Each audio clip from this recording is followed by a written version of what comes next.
Your average gym rat will train to failure, but this will be something that he does like once every month. He'll be with his friends. They'll be like, yeah, let's go sicko mode. Let's do it. And they'll go absolutely brutally on every single exercise. They won't change the progression or the programming. It'll be the exact same, except everything's taken to failure. Everything's drop set. Everything's superset. And it's absolutely ridiculous. We have Anatoly. Anatoly knows training to failure is what matters. And every single time he trains, it's to failure.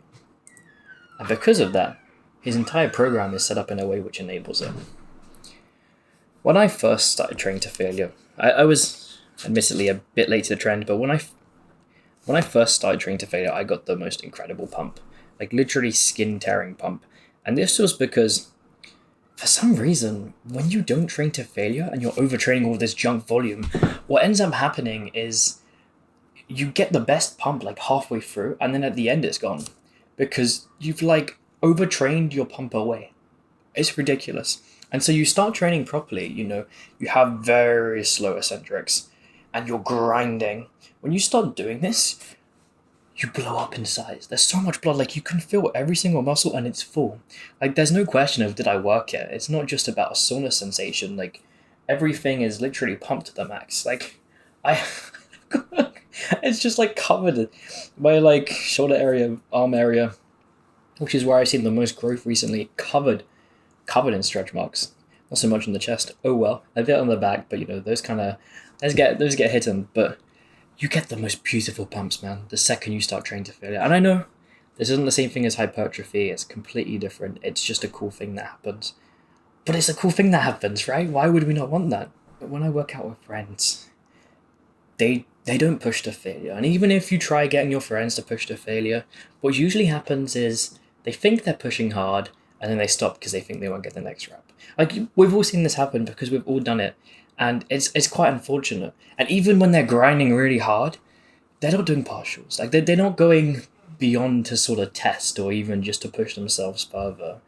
And it's unfortunate because as much as we can try and help someone kind of join the light side, I want to call it, some of the dark side, as much as we can try and do that, it's just not going to be followed, unfortunately. At least not all the time. If we have authority, if we're at a place where we're a higher level, then it becomes a bit different because the only way you can truly trust someone and take their information and implement it is if you perceive them to be a higher authority in whatever it is.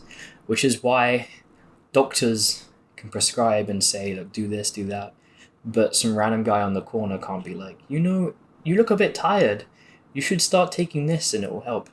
Because that guy has no authority. That guy isn't an expert. If he greeted you and he was like, yeah, I'm actually a sleep psychiatrist and you look really completely different because he's given you that sort of like credentials. And that's why it can be difficult to change your friend's perspectives. Because unless you blow up and then 5 months later you're like, told you, you're going to start now. And the problem is that they might look at you and be like, fake natty. That might be their response. They might think you're abusing anabolic steroids just because you train to failure and you start making these absurd amount of gains. They might see your pump and be like, why are you resting when I'm doing my like second and fourth set? I'm like, oh, don't even get me started. But that's the thing, man. Training to failure is hard. It is brutal. But the link to hypertrophy has been proven. It's been proven to be better. If you're strength training, click off the video. Like, it doesn't matter. If you want muscle, why would you not? Why would you stop shy when the curve is literally exponential, man? The closer you are to true muscular failure, the more you get. And that's why those mini partials are so good. Because think about it. The lengthened position is the most important. Like, this is going to produce the most hypertrophy. I don't have to say that word. It's going to produce the best stimulus for growth. And although it's not the same on all muscles, like definitely on chest, definitely on quads, not really on arms, not really on... It's still good though. Like, you should still do some lengthened stuff. But because of that, when I'm doing a chest movement and I've got it almost all the way up and I fail, I'm like, pfft. Well, I'd control it down, let's be real. We always control it down. We're not, even on like the hardest rep where we can't get any more, we're not letting it drop because we can build so much strength and muscle for that range. But when I failed that one, I'm like, okay, I failed. I can no longer get a full, range of motion rep in. Now what am I going to do? I'm going to fail in this lengthened position. And I'm failing here. And if this is what produces the best stimulus for growth, being, lengthened as much as possible, as long as it's, within our active range and all. If I can fail there as well, like, think about it. If I fail at the top, when it's going to produce the least amount of muscle, why would I call that game over? If I can still get like a third or like a quarter or like a half in, is that not going to be super, super good? Like, think about it. I know there are some exercises where this is hard to do. The more stable something is, the much easier it is to get these like mini reps in. But it makes a difference. It makes such a difference.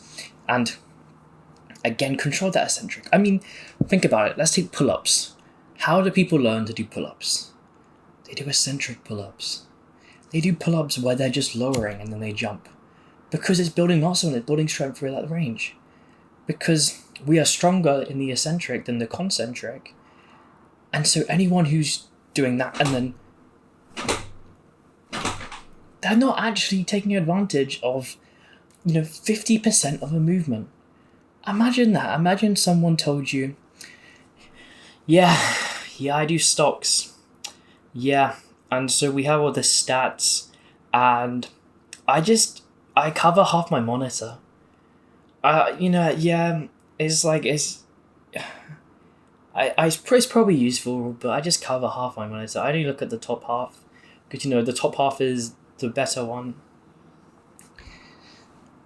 You think they're insane. You would question their ability to make money. So why do we not look at someone who's not doing a controlled eccentric? And why don't we look at them as if they don't have the ability to build muscle and build strength and build discipline? I don't know. It's one of those questions where maybe the analogy is poor. Maybe I'm comparing it to the wrong thing. But I feel like we should view that as something which is improper.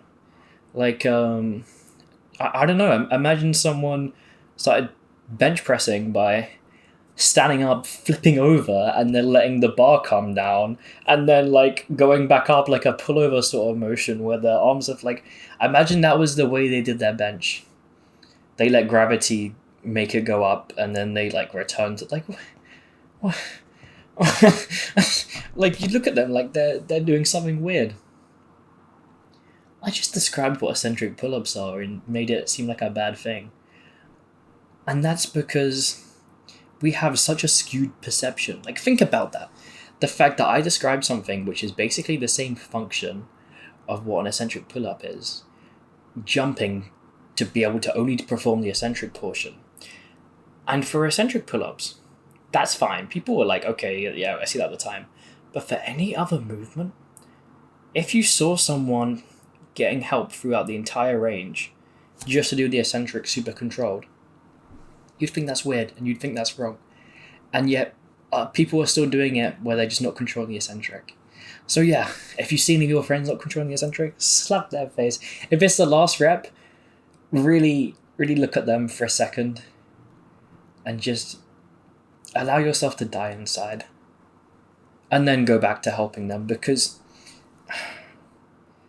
it's like, what concentric rep matters most? The last one. And so what eccentric rep matters the most?